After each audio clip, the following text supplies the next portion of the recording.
అపార్థం చేసుకుంటారు. లోతును చాలా మంది అపార్థం చేసుకుంటారు. లోతును అపార్థం చేసుకునే మునుపు పరిశుద్ధ గ్రంథంలో ఆయన గురించి ఏం రాయబడిందో అనేది కూడా మనం ధ్యానం కలిగి ఉండటం కూడా చాలా అవసరం. కాబట్టి సొదొమ గుమొర్ర అన్న రెండు ప్రదేశాల గురించి మనం చూడవచ్చు. సొదొమ వేరు, గొమొర్రా వేరు. ఈ రెండు ప్రదేశాలు. తర్వాత అబ్రహాము 5 రాజులు జయించాడు అన్న మాటను కూడా మనం చదువుతాం. ఈ 5 రాజులు జయించిన ఆ ప్రాంతాలు కూడా అవే ప్రాంతాలు. సొదొమ గుమొర్రా, దాని ప్రక్కన ఉన్న అటు 2 ఇటు 2. కాబట్టి వీటిలో మనకి ఏం కనిపిస్తున్నాయంటే, మీకు ఆ అధ్యాయంలోనికి మనం వెళితే అది చాలా మనకి అర్థవంతంగా ఉంటుందని భావిస్తున్నాను. ఎందుకంటే లోతు గురించి మనం తెలుసుకునే మునుపు లోతు జీవించిన ఆ ప్రదేశాన్ని గురించి కూడా మనం తెలుసుకోవడం అవసరం. కాబట్టి చూడండి, ఆదికాండం 13వ అధ్యాయం. ఆదికాండము 13వ అధ్యాయము 10వ వచనం. లోతు తన కన్నులెత్తి యోర్దాను ప్రాంతమంతటిని చూసెను. యెహోవా సొదొమ గుమొర్రాను పట్టణములను నాశనము చేయక మునుపు.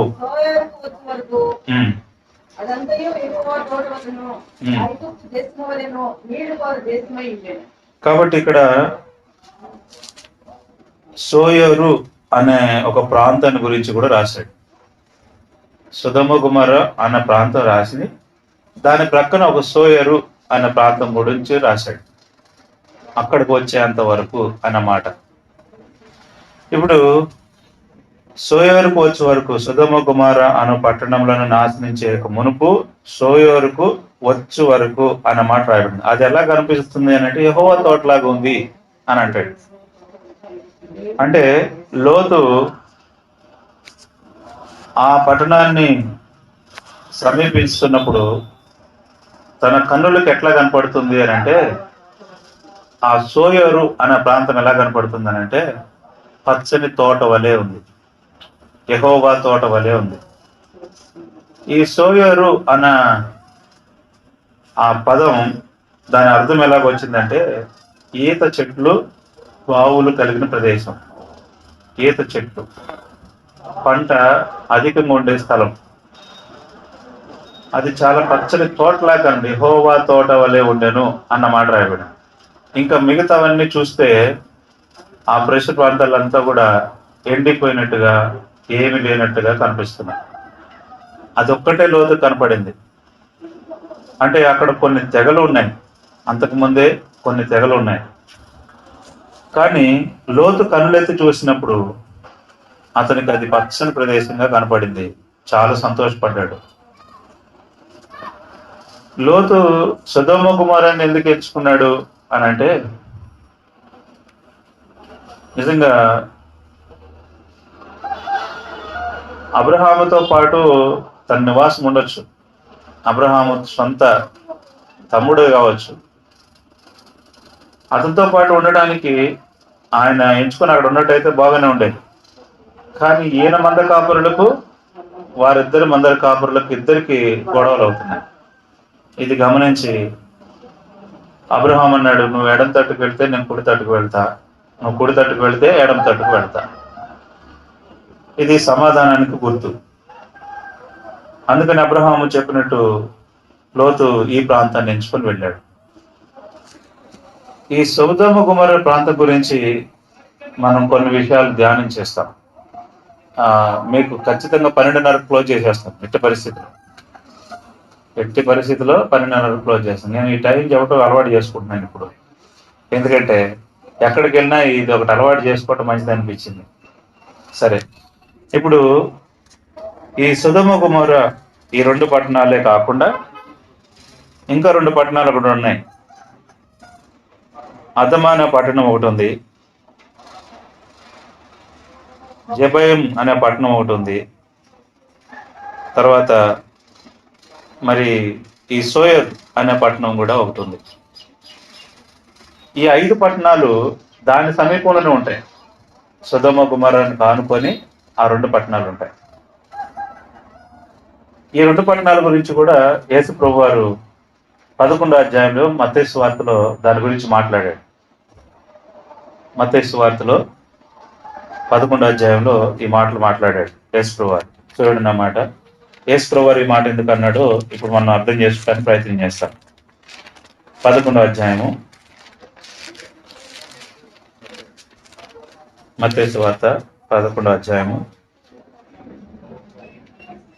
21వ వచనం. అయ్యో కొరాజీనా, అయ్యో బెత్సాయిదా, మీ మధ్య చేయబడిన అద్భుతములు తూరు సీదోను పట్టణంలో చేయబడిన యెడల ఆ పట్టణం వారు పూర్వమే గోనె పట్టణం కట్టుకొని బూడిద వేసుకొని మారు మనసు పొంది ఉందరు. విమర్శ దినమందు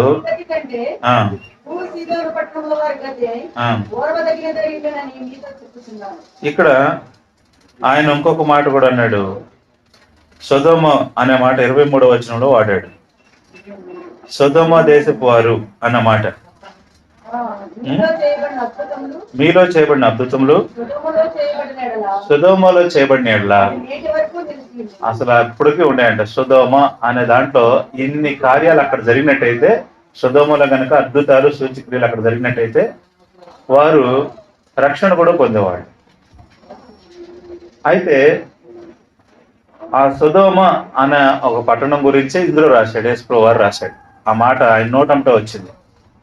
గొమొర్రా గురించి రాయలేదు. ఈ సొదొమ అన్న మాట వాస్తవానికి సోయరు అన్న పదం కూడా అందులో నుంచి వచ్చింది. ఇప్పుడు 5 పట్టణాలు దాన్ని ఆనుకొని ఉన్నాయి. ఏది? సొదొమను ఆనుకొని ఈ సోయరు కూడా అక్కడే ఉంది. ఈ 5 పట్టణాలు అక్కడ ఉన్నాయి. ఈ 5 పట్టణాలు ఎక్కడ ఉన్నాయంటే మధ్యధరా సముద్రానికి ఆనుకొని ఉన్నాయి. ఇవన్నీ కొండలు లోయలు కలిగిన ప్రదేశం. ఈ ప్రదేశం అంతా ఎలా కనపడుతుందంటే కొండలు లోయలు కలిగిన ప్రదేశం. ఒక్క మంచినీరు వచ్చేది ఎక్కడంటే సోయరు. మంచినీరు వచ్చే ప్రదేశం ఎక్కడంటే అది యోర్దాను నదిని ఆనుకొని ఉంటుంది. ఆ ప్రాంతం నుంచి ఆ నీరు మంచినీళ్లు ఎర్ర సముద్రంలోకి వెళ్ళి మధ్యధరా సముద్రంలోకి వెళ్ళి కలుస్తాయి.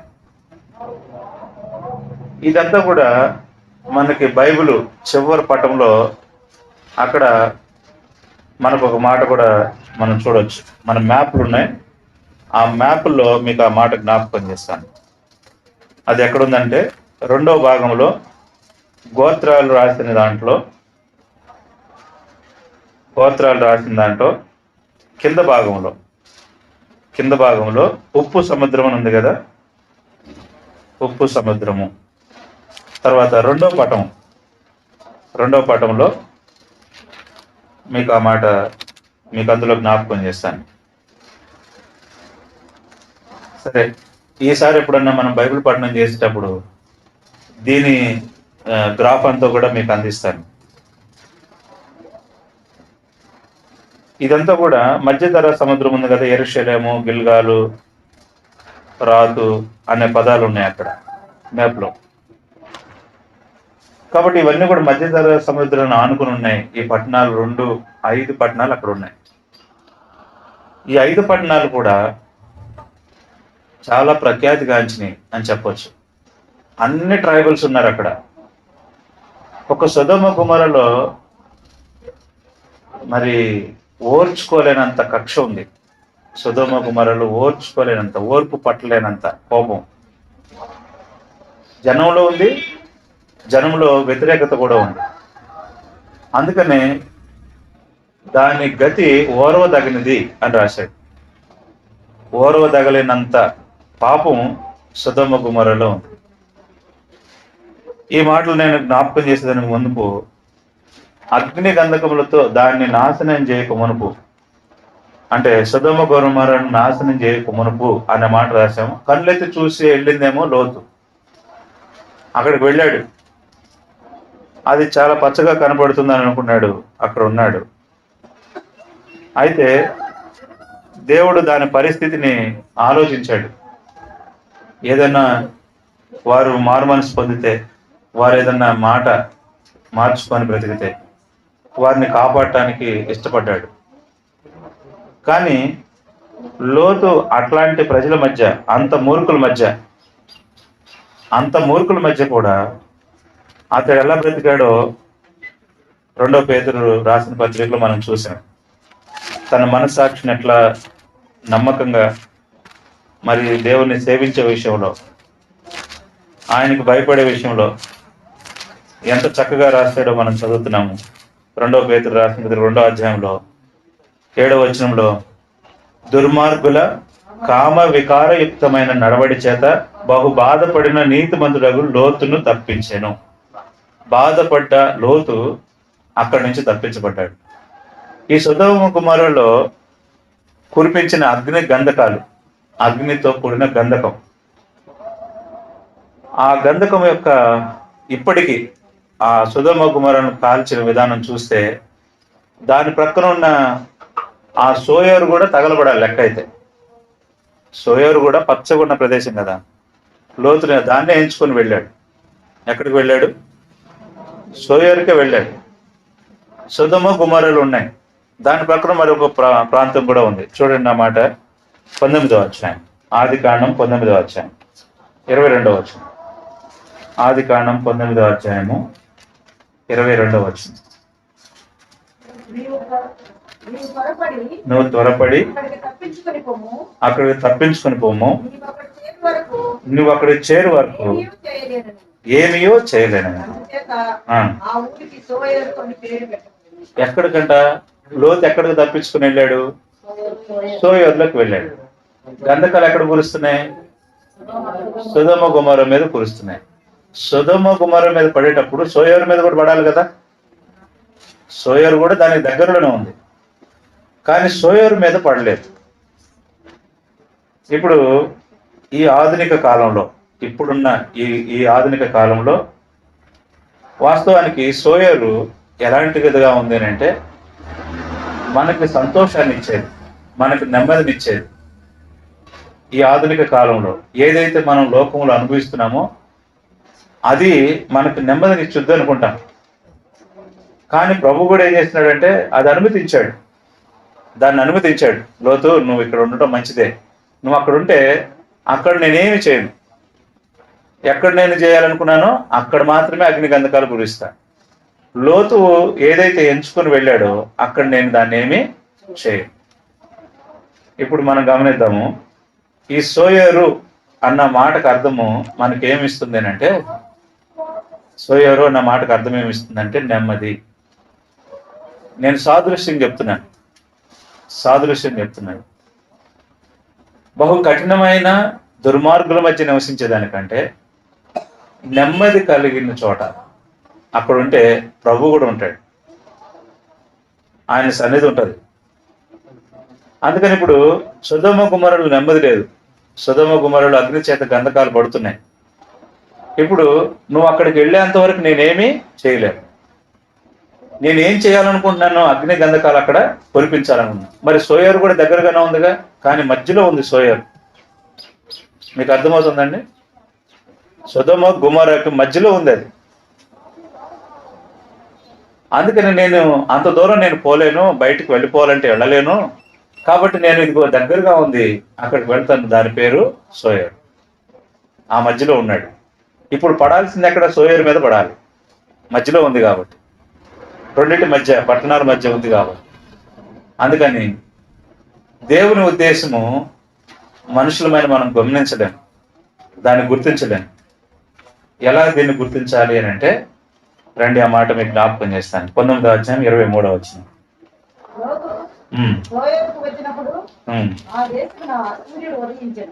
ఏమైందంట? అప్పుడు వరకు ఏముంది? సూర్యుడు లేడా అప్పుడు వరకు? చదవండి మళ్ళీ ఇంకోసారి ఆ మాట 23వ వచనంలో. ఆ దేశమున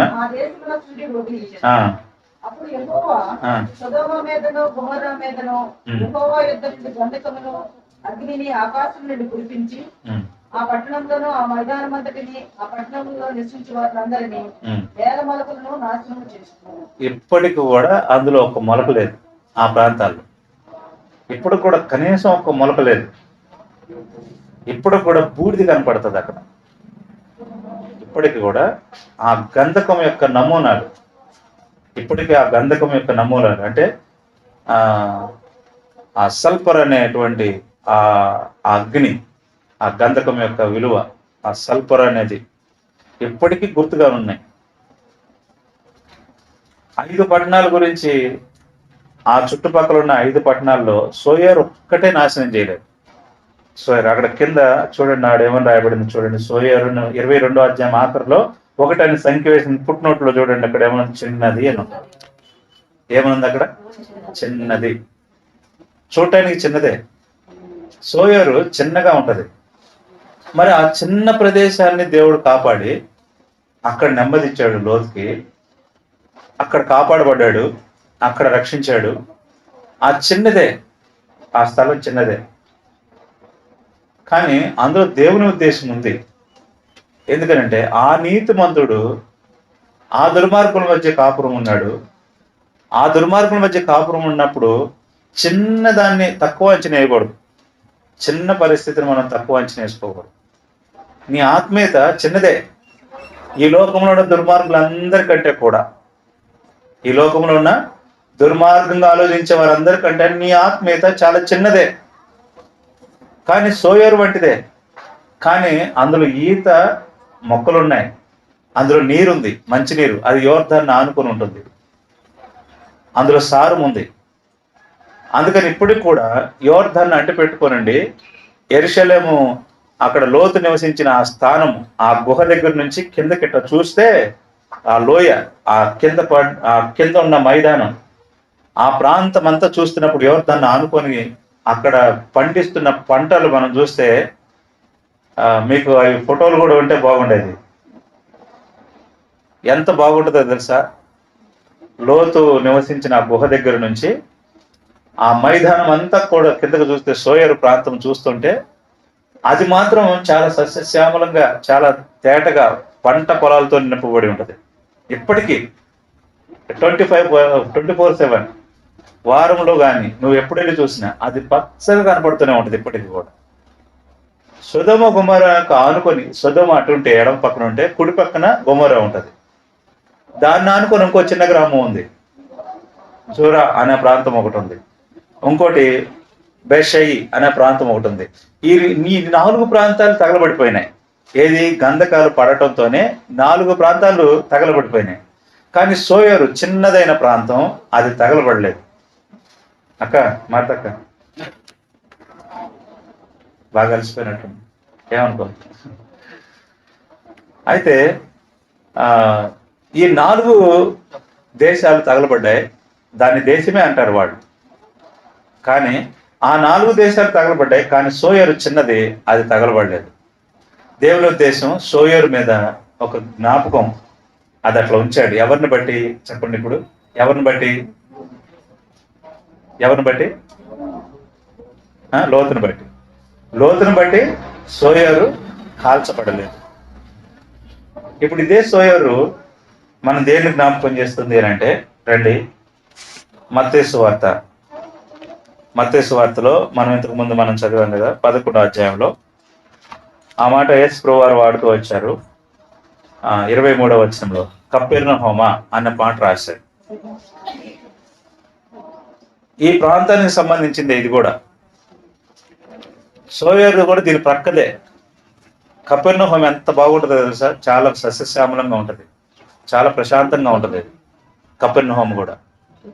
కానీ కపెర్నహూమును యేసు ప్రభువారు దర్శించినన్ని సార్లు, 8 సార్లు దర్శించాడు కపెర్నహూమును.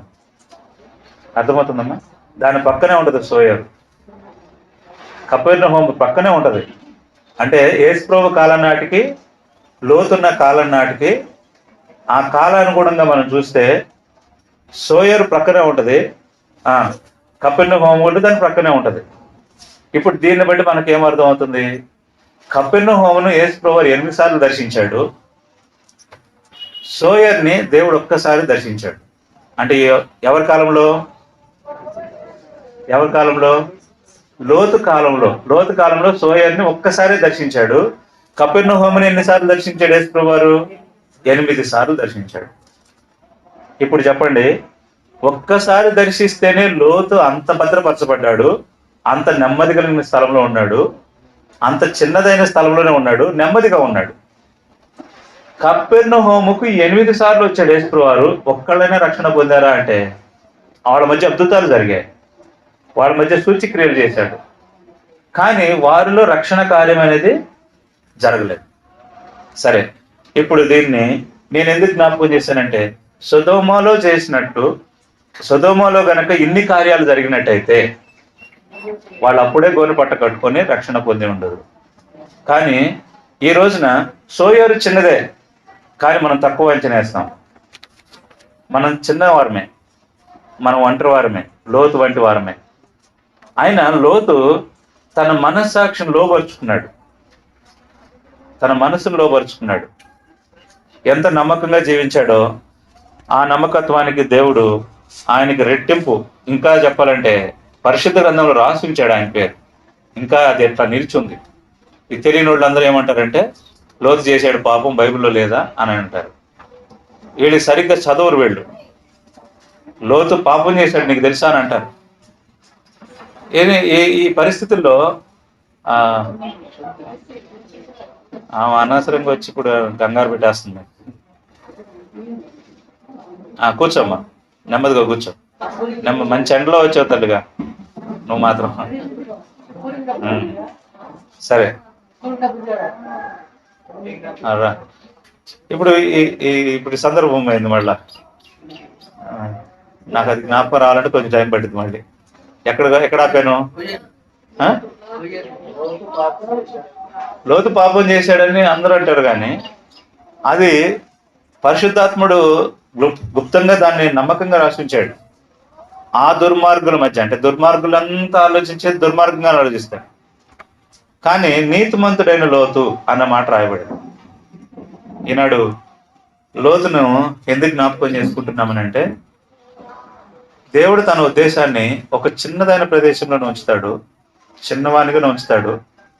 సమాజం అంతా మన మీద దుర్మార్గంగా ఆలోచన చేయొచ్చు, ఎన్ని రకాలైన పరిస్థితులైనా తీసుకొని రావచ్చు, కానీ దేవుని ఆత్మ మనతో పాటు ఉంది అని అనటానికి నేటి దినాల్లో ఆయన తన పని చేస్తున్నాడు అని జ్ఞాపకం చేస్తున్నాడు.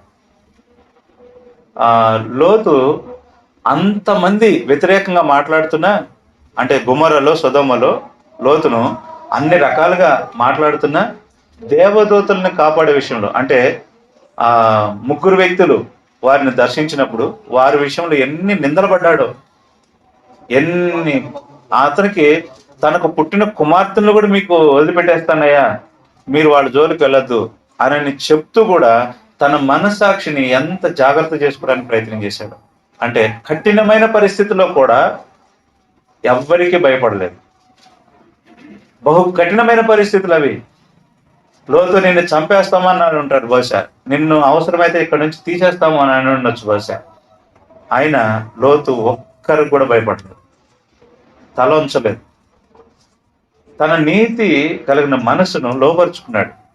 ఆ దుర్మార్గత్వాన్ని బట్టి ఎంత నమ్మకంగా దేవుని కొరకు బ్రతుకుంటాడో అబ్రహామును చూసి నేర్చుకుని ఉంటాడు. అందుకనే లోతు ఎంత నమ్మకత్వాన్ని ప్రదర్శించాడో చూడొచ్చు. సరే, ఈ మాటను మనం అట్లా ఉంచుదాం.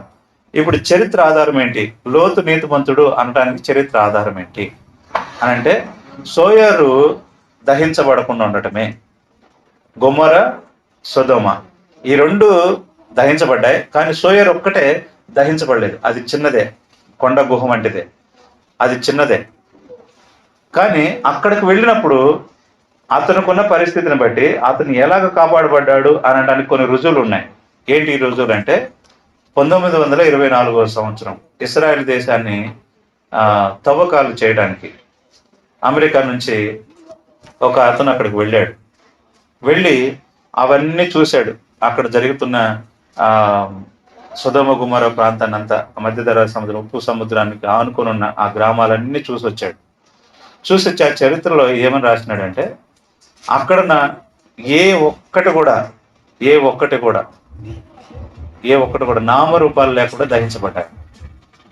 లోతు నివసించిన సోయరు ప్రాంతంలో కట్టడాలు ఉన్నాయి. ఇప్పటికి రాళ్లతో నింపబడి ఉన్నాయి. రాళ్లు గోడలుగా పేర్చబడ్డాయి. ఆయన ఉన్న ప్రదేశంలో ఇల్లు, అక్కడ కట్టబడిన ఆ పట్టణంగా చెప్పుకునే ఆ సోయరు ప్రాంతం ఇప్పటికీ ఉంది. కానీ దాని ప్రక్కన ఉన్నాయి అటు 2 గ్రామాలు, ఇటు 2 గ్రామాలు కంప్లీట్ గా బూడిదైపోయి ఉన్నాయి.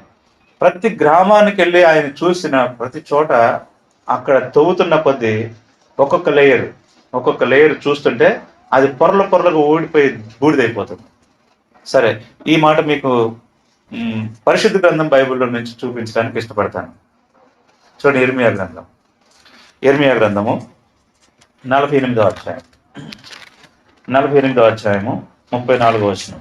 ఇర్మియా గ్రంథము చూడండి, ఇర్మియా గ్రంథం 48వ అధ్యాయం.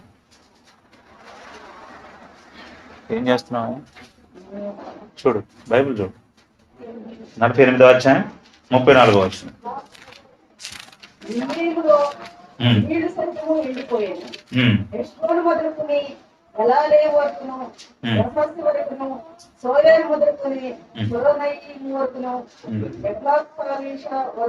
అక్కడ సోయేరు మొదలుకొని అన్న మాట రాయబడింది. అక్కడ కొన్ని గ్రామాలు ఇచ్చాడు.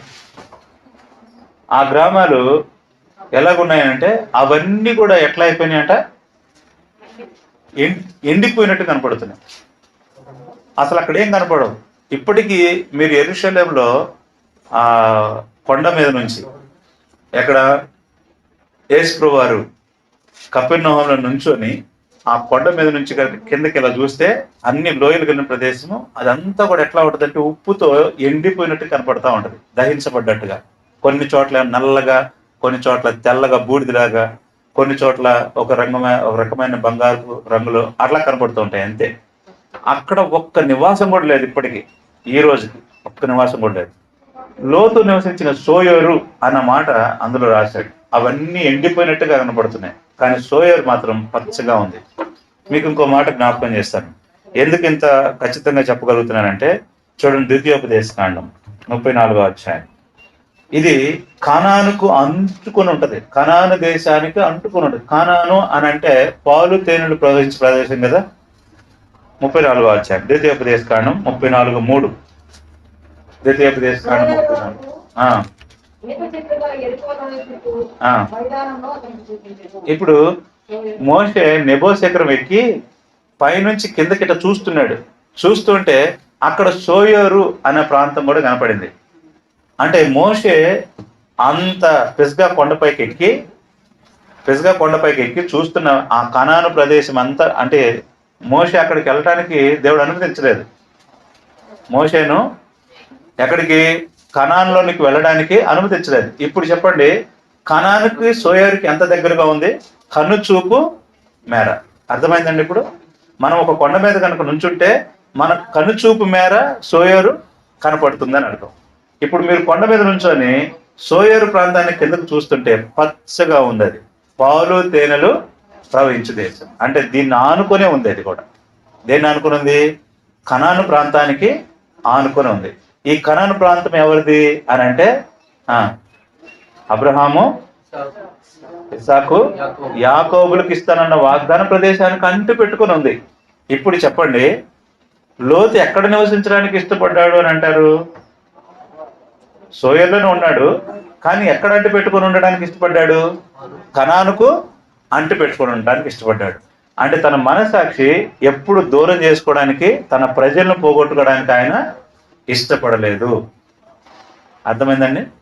తన ప్రజలను, తన మనుషులను, ఆయన తన దేశాన్ని పోగొట్టుకోవడానికి ఇష్టపడలేదు. అంటే లోతు తన మనస్సాక్షి ఎంత మంచిదో నేను జ్ఞాపకం చేస్తున్నాను. ఎండిపోయి ఉన్న ప్రదేశాన్ని విడిచిపెట్టేసి దాని గురించి ఊసు కూడా ఎత్తుకోవట్లేదు. ఆ దుర్మార్గులు కాల్చబడ్డారు, బూడిదైపోయారు. కానీ కనానుకు సమీపంలో ఉన్న ఈ పిస్గా కొండ మీద నుంచి మోషే చూస్తున్నప్పుడు సోయరు కనపడుతుంది. మోషే కాలం నాటికి, అబ్రహాం కాలం నాటికి 430 సంవత్సరాలు. అర్థమవుతుందండి? అర్థమవుతుందా అమ్మా? మీకు అర్థమవుతుందా? అబ్రహాము లోతు నాటికి మోషే ఉన్న నాటికి 430 సంవత్సరాలు సుమారుగా బైబిల్ గ్రంథాన్ని ఆధారం చేసుకొని మనం చెప్తున్న మాట అది. కానీ ఈ చరిత్ర అంతా ఎందుకు మీ ముందు పెడుతున్నానంటే వారు తనున్న ప్రదేశం కనానుకు అంటి పెట్టుకుని ఉన్నాడు. కనానీలు వాస్తవంగా చెప్పాలంటే వీళ్ళు కనానీలు ఉండే ప్రదేశంలో పాలు తేనెలు ఉన్నాయి, మంచి శ్రేష్టమైన ఆహారం ఉంది.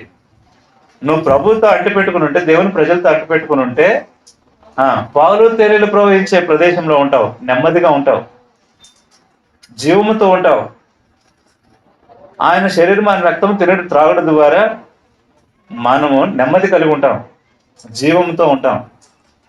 కాబట్టి తన ప్రజలను పోగొట్టుకోవడానికి ఇష్టపడలేదు లోతు. రండి ఆ మాట మీకు జ్ఞాపకం చేస్తాను. యెషయా గ్రంథం 15వ అధ్యాయం.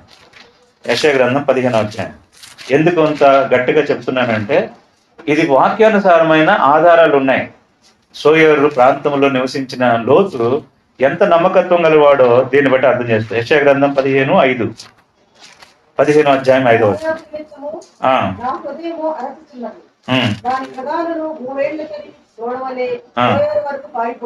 ఎక్కడికి వెళ్ళిపోతున్నారంట?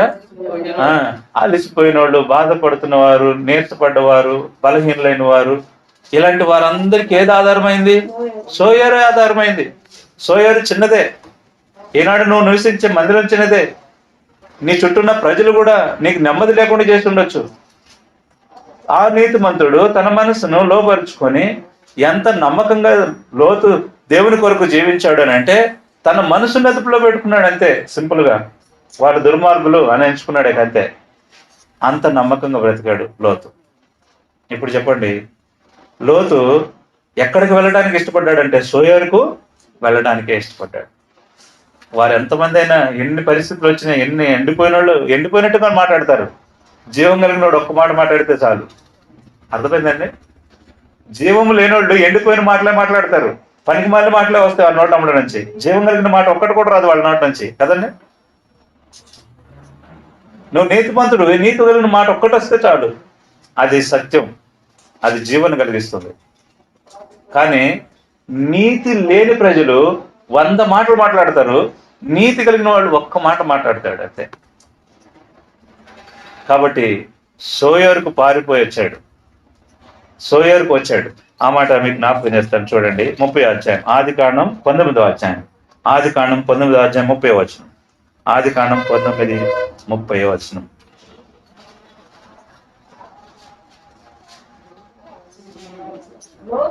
లోతు సోయరులో నివసించుటకు భయపడి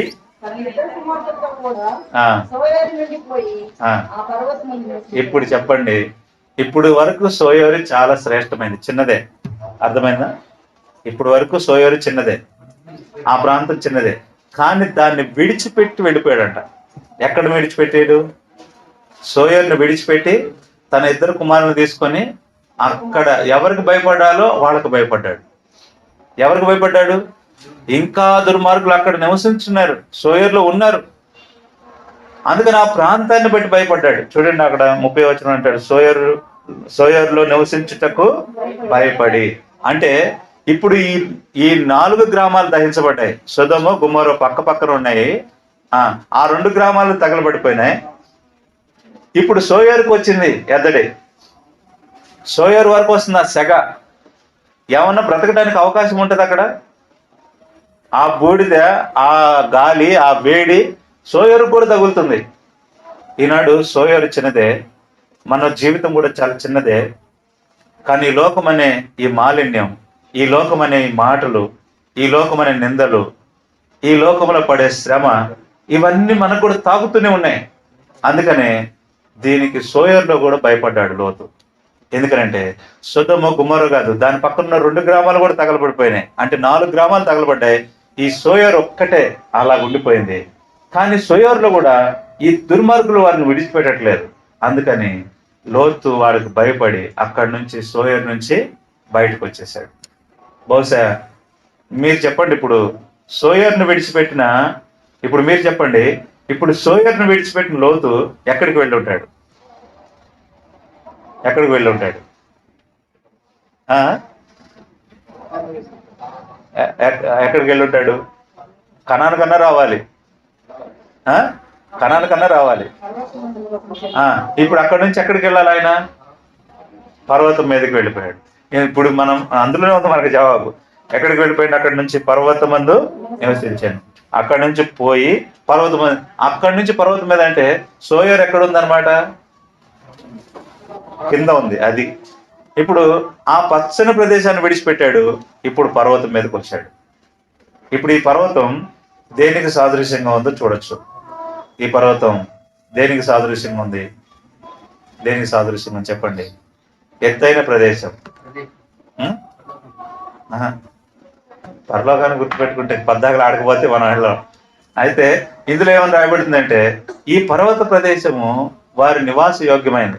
అందుకని యెషయా రాస్తాడు ఆ మాట, ఈ పర్వతం మీదకి సింహము ఎక్కి రాదు, ఈ పర్వతం మీదకి నక్కలు ఎక్కి రాలేవు. ఈ పర్వతం మీదకి రావాలని అంటే శత్రువు ఎక్కి రావాలన్నా కూడా ఎక్కి రాలేడు. పర్వతం మీద నుంచున్నాడు. యేసు వారు కూడా ఎక్కువ ఎక్కిన పర్వతం ఏదన్నా ఉందా అంటే చెప్పండి, ఏది? ఏ పర్వతం ఎక్కాడు ఆయన? ఏ కొండ ఎక్కాడు? ఆ కొండ. అందుకే ప్రార్థనకు వస్తే పర్వతాలు గుర్తొస్తాయి వారికి. ప్రార్థన అనే పర్వతం అయింది. ఏంటది? ఏంటి? కాదు, ఒలీవల కొండ. అర్థమైందా? ఇప్పటికి ఆ ఒలీవల కొండ యేసు వారికి ఇష్టమైన ప్రాంతం.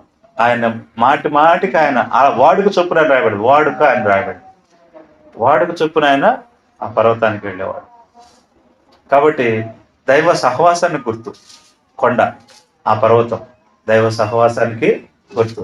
ఈ ఈ ఈ క్రైస్తవ వ్యతిరేకులు కూడా ఏం చెప్తారంటే లోతు తన ఇద్దరు కుమార్తెలతో పాపం చేయలేదా అన్న మాట వాడతారట. వాళ్ళకి తెలియదు, సత్యం వాళ్ళకి తెలియదు. కానీ లోతు సోయర్లో నివసించినట్టయితే నిజంగా నువ్వు అన్న మాట నెరవేరేది. అక్కడ ఉండకుండా లోతు బయటకు వచ్చాడు. కానీ ఇద్దరు కుమార్తెలకు ఇంక తోడు లేరు కాబట్టి ఆ రోజున వారు చేసిన తప్పు లోతు చేయలే, వారిద్దరు కుమారులు చేశారు. అందుకని వారు ట్రైబల్స్ లో కలిసిపోయారు అంతా. అంటే వారి జాతులు విడగొట్టబడ్డాయి, వారందరిలో కలిసిపోయారు, కలుషితం అయిపోయారు. లోతు పేరు పరిశుద్ధాత్మ. ఇది బుద్ధిపూర్వకంగా చేసింది కాదు, అది పాపం అనేది పరిశుద్ధాత్ముడు ఏం చేశాడంటే దుష్టాంతరంగా రాసి పెట్టాడు. బుద్ధిపూర్వకంగా ఆయన తప్పు చేయలేదు, ఆయన నీతిమంతుడు. దుర్మార్గులు చేసిన పని అని జ్ఞాపకం చేశాడు. సరే, నేను ముగిస్తున్నాను. ఈ రోజున లోతు గురించి 5 సంగతులు తెలుసుకున్నాం. ఏంటి 5 సంగతులు అంటే, మొదటి సంగతి, లోతు దుర్మార్గుల మధ్య కాపురం ఉన్నాడు. లోతు సొదొమ గుమొర్రాలలో కాల్చబడిన వాటిలో మధ్యలో ఉన్న సోయర్లో నివాసం ఉన్నాడు. లోతు ఆ పర్వతాన్ని విడిచిపెట్టి, ఆయనున్న సోయర్ని విడిచిపెట్టి పర్వతం మీద ఉన్నాడు.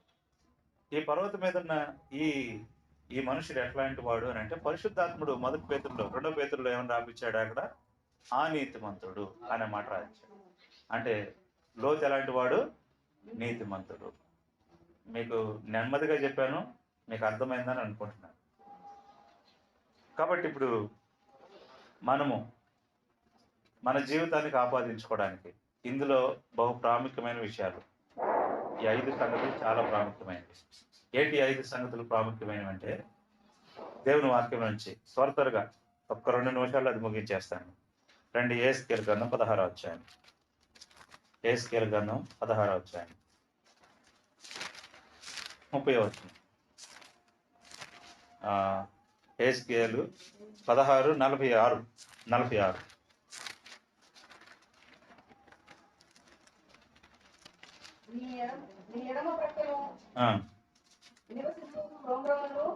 దాని కుమార్తెలను నీకు అక్కలు, నీ కుడి ప్రక్కన నివసించే సొదొమయు దాని కుమార్తెలను నీకు పెళ్ళిళ్ళు.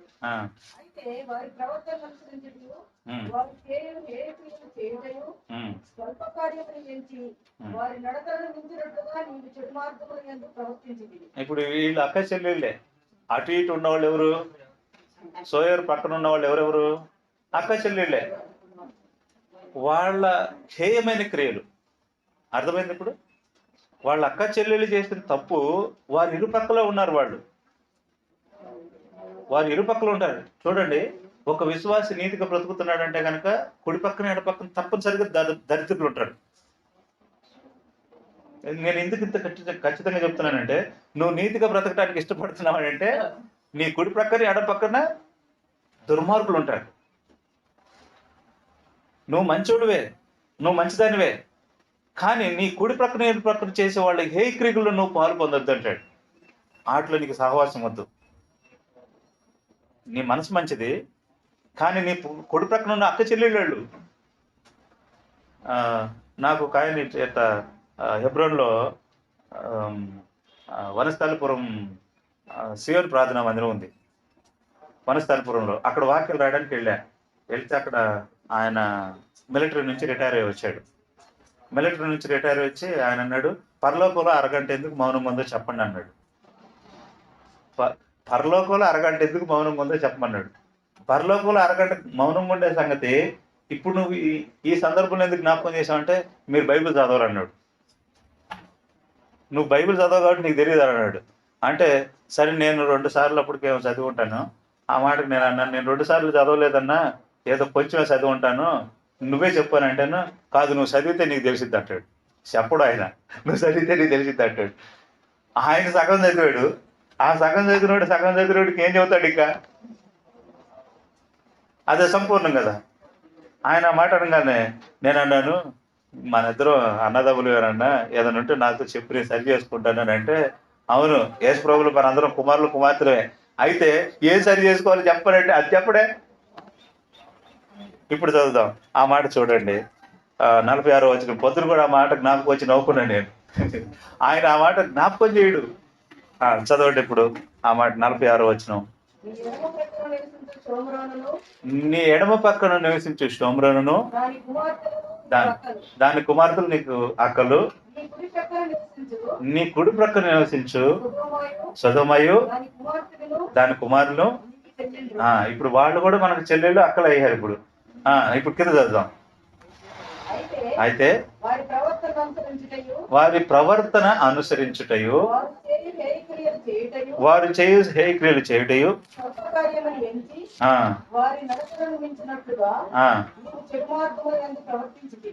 చూడండి, మనము వారిని అనుసరించి, అది చిన్న కార్యమేలే, అదేమైందిలే పోని, ఏమైందిలే పోని, అదేందిలే పోని అని అన్నిట్లో మనం పాల్గొందాక అన్ని పండుగలు మనం చేసేస్తాం, అన్నిట్లో మనం సాంప్రదాయాలు పాటించేస్తాం. అక్కడే మనం పొరపాట్లు అడిగేస్తాం. చిన్నదేలే పోని, చిన్న పొరపాటు అయిపోయిందిలే అని మనం దాటేసుకుని వెళ్ళిపోతున్నాం. కానీ అక్క చెల్లెళ్ళు మనకు తోడున్నారు. సొదొమ వాళ్ళు తోడున్నారు, షోమ్రోన్ వాళ్ళు తోడున్నారు. వీళ్ళిద్దరు మనకు అక్క చెల్లెళ్ళు. అంటే పాపానికి దోషానికి మనకు అక్క చెల్లెళ్ళు లాంటివి. ఈ 2 మనకు అక్క చెల్లెళ్ళు లాంటివి. ఈ మన పక్కన చేరి మనల్ని కూడా అట్లా ఈడ్చుకుని పోవడానికి ఇష్టపడతాయి. కాబట్టి ఈ రోజున మనం దానికి చోటు ఇవ్వదు. ఆ హేయ క్రియలు, అపవిత్రమైన క్రియలు, మనం వాటిలో పాలు పొందకుండా ఉండేదాని కొరకు మనం సిద్ధపడాలి. ఇర్మియా గ్రంథం 49వ అధ్యాయం ఆఖరి మాటగా ప్రార్థన చేసుకుందాం. ఇర్మియా 49వ అధ్యాయం 18వ వచనం. ఇర్మియా 49:18.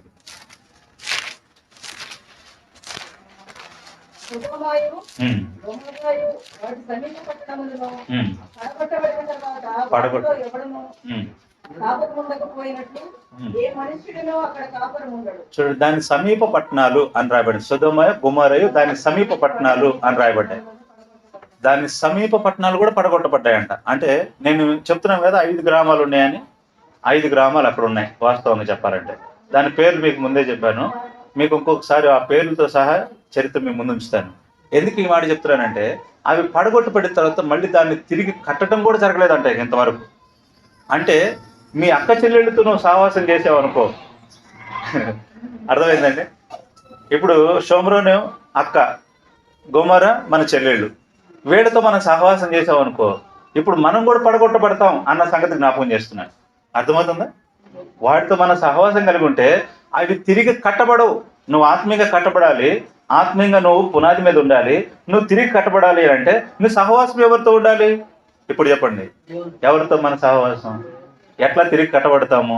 నువ్వు పర్వతం మీద కట్టబడాలి, నువ్వు పర్వతం ఎక్కాలి, పర్వతం మీద నువ్వు కట్టడం కరెక్ట్గా కట్టబడాలి. కాబట్టి పర్వతం దేని స్థిరమైన జీవితాన్ని చూపిస్తుంది.